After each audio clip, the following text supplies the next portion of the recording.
വിഗ്രഹം പ്രതിഷ്ഠാകർമ്മങ്ങളെല്ലാം കഴിഞ്ഞ് ഗുരുക്ഷേത്രമായി മാറിയിരിക്കുന്നതായിട്ടുള്ള ഈ സന്ദർഭത്തിൽ സർവ സമുദായങ്ങളുടെയും സർവ മതസ്ഥരുടെയും ഒരു ആരാധനാലയമായി ഈ ഗുരുമണ്ഡപം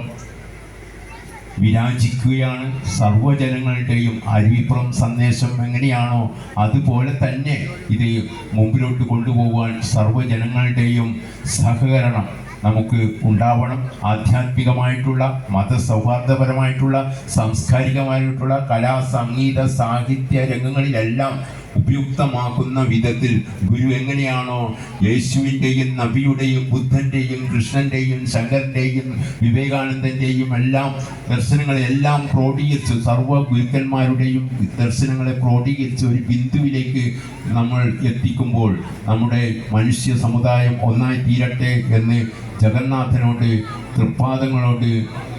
അല്ലാഹുവിനോട് കർത്താവിനോട് ഈശോ മിശിഹായോട് എല്ലാ ഗുരു പരമ്പരകളോടും പ്രാർത്ഥിച്ചുകൊണ്ട് ഈ സമർപ്പണം നമ്മുടെ ഒരു ആത്മാർത്ഥമായി ഇത്രയും ത്യാഗം ചെയ്തുകൊണ്ട് നമ്മെ അനുഗ്രഹിച്ച് പൂർത്തീകരിച്ച കഠിനാധ്വാനത്തിലൂടെ നിസ്വാർത്ഥ സേവനത്തിലൂടെ പഞ്ചമഹായജ്ഞത്തിലെ അവസാനത്തെ യജ്ഞമായ മാനുഷയജ്ഞം പൂർത്തീകരിച്ച ഈ നാട്ടിലെ മുഴുവൻ ശ്രീനാരായണീയരും ഭക്തജനങ്ങളും അതോടൊപ്പം സർവ സമുദായ മൈത്രിയുടേതായിട്ട് ക്രിസ്ത്യൻ ഹിന്ദു മുസ്ലിം സമുദായങ്ങളുടെ എല്ലാവർക്കും ഇതിൻ്റേതായിട്ടുള്ള തുല്യ പങ്കാളിത്തമാണ് ഉള്ളത് എന്ന് മാത്രം പ്രാർത്ഥിച്ചു കൊണ്ട് സത്യമേവ ജയതേ.